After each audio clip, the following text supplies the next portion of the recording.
Hello everyone, Fanta here. You're watching Fantavision, and today I am discussing the EA E3 2018 press conference. And that title, I'm not kidding. I'm seriously wondering, is this the worst press conference ever? Because, at least with video games, wow. They didn't show anything. There's sports, of course. They showed Madden, FIFA, a mobile phone game. Really? Like a mobile phone game. They advertised a mobile phone game. And the thing is they didn't even just announce it. They couldn't just announce it. They had to have a shoutcaster there, and they had to have two people that were supposed to give a shit about have a competition right there in the middle of their press conference. They had two people compete in this horribly boring looking mobile game. Got it, Max. There it is! Gonna take it. Defeating Nick at That was legit. Dude, that was epic. And we're like supposed to pretend to care. Like, I feel so bad for that audience because they're like, this is the one we got invited to, the EA one. Oh man. Well, I think it comes with free tickets to E3 at least. I guess I'll go. God, there's never been as many sad applauses in any E3 press conference I've ever heard, or seen rather. Oh my God, it was just disappointment after disappointment after disappointment. The Battlefront 2 people came out and went, "We're putting new stuff in the game. We're sorry we fucked up." So we launched our game in November of last year, and clearly we didn't get it quite right. And the crowd's just like, yeah, but nobody plays that game anymore. Nobody cares. It's too late. Your game is dead. Please shuffle off. Show us something new. And that's what we really wanted. And there were two things that were new. Thankfully, Sea of Solidarity. That looks awesome. It's a brand new game from another indie developer. That's one thing that EA has been doing, which is nice. I'll give them that. They've been lending a hand to smaller developers and giving them the money to make the game of their dreams. And that's what Sea of Solidarity is. And it looks awesome. I didn't know what the hell she was talking about when she was, discussing how she came up with the game and stuff like that, and kind of what the feeling of the game was, but she never said anything about the gameplay or what the theme was or what the world was. And then they showed the trailer. I lost my mind. I was like, this looks awesome. This is cool.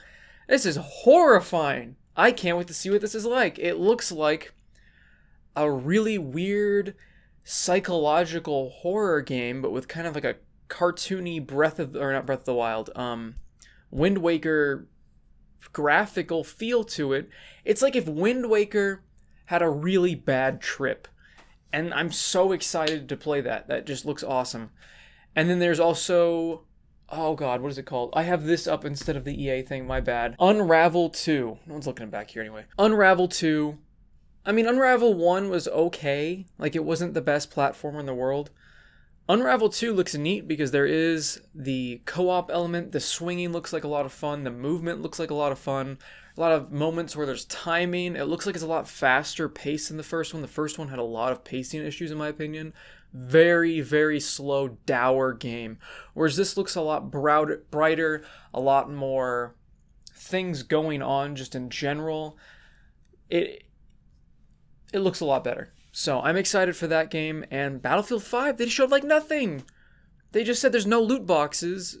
They showed like a minuscule fraction of a trailer. Like, they just showed a trailer, but they didn't show any nobody played it. We didn't get any gameplay demos, and that's what I wanted, because the game's coming out this year. What the hell? Why didn't they do what they did with Battlefront 2 last year? Why didn't they have a bunch of people that were all sitting around playing it, and you cut to different people's views as they're playing it? I don't get it. What are you doing? This game's coming out soon. Tell us more about it. Tell us how we get customization options, because they said, well, there's no loot boxes, but they didn't tell you how exactly you get them. How do you get them? I don't know. Anthem, same thing. They showed like no new gameplay. There's like this other scripted, stupid gameplay thing that made me not want the game even more than I already didn't. They said there's no loot boxes, even though they confirmed there'd be loot boxes a few months ago. And EA is just a mess. It's just a mess of a press conference. I didn't... Nobody even there seemed very happy. I don't know what EA is thinking. I don't get it. I mean, I know that they're swimming in money. It doesn't even matter. They could not even have a press conference, and they would do just fine because they're making billions of dollars off of the FIFA Ultimate Team. Because for some reason, with everybody bitching about loot boxes, including myself, FIFA just gets overlooked because it's okay. It's been in there. Whatever. Who cares? Who cares if that is just a pay-for-win game? Because the FIFA players are not... I don't want to call them not passionate gamers, but I guess they just don't care. So because they have that apathetic view of their game and their FIFA Ultimate Team and they're fine with it, EA's not going to say a thing about it. I don't think they even mentioned Ultimate Team for FIFA 19. They're just like, we're just going to pretend it's not in the game. It'll launch with it in the game. It'll be great. Also, I saw that FIFA 18 was going to have the World Cup update added for free. And I'm like, oh, that's good for you. You're adding free stuff. And I'm like, I wonder how much FIFA 18 is. Maybe I can pick it up. And oh, they're re-releasing it for $60. That's what I saw. I could be wrong, but that's what I saw on the Amazon listing page. That's what I saw on GameStop. They're trying to get $60 for FIFA 18. They're trying to keep that value of that sports title in that higher range because they know these sports games crash in value so quickly.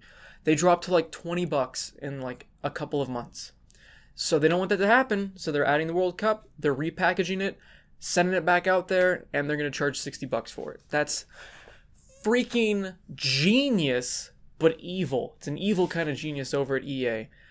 That E definitely stands for evil. Somebody said like evil assholes or something like that when I was streaming. Yeah, that's what it seems like. They're really good at what they do.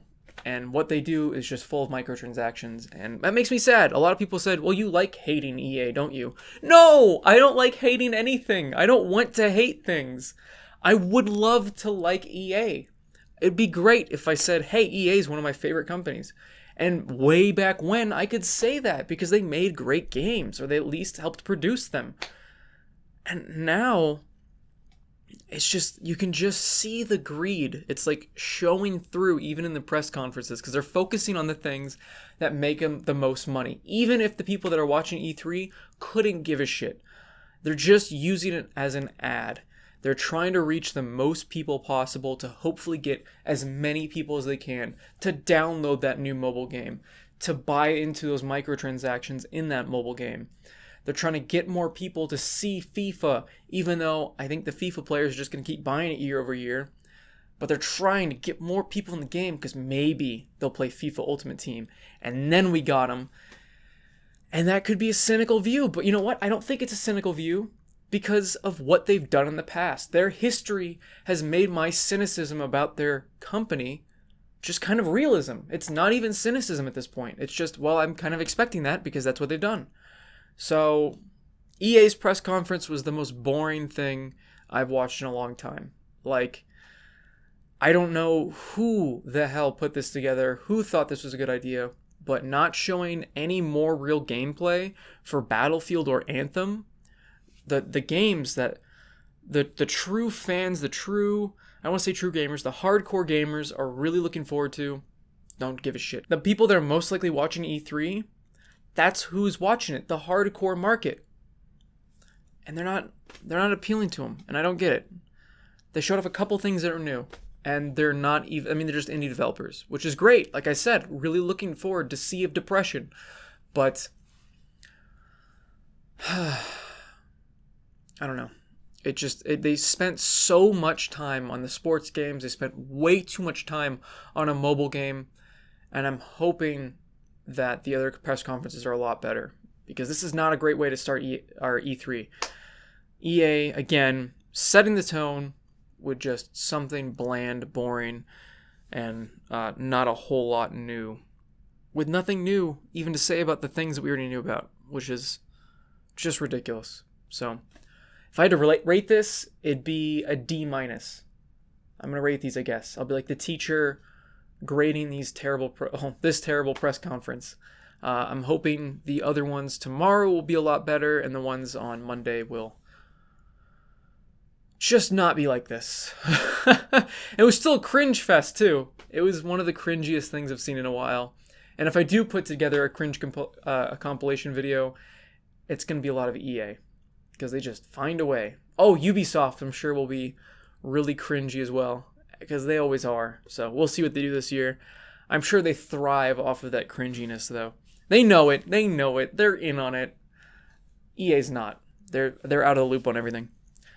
So, with that being said, like the video if you guys liked it. Comment down below what you guys thought of the EA press conference. And as always, everyone, have a fantastic day. See ya. So Star Wars Jedi Fallen Order. Yeah, so it kind of gives you some idea that you'll be playing a Jedi. So does that mean I get to like hold a lightsaber? Yes.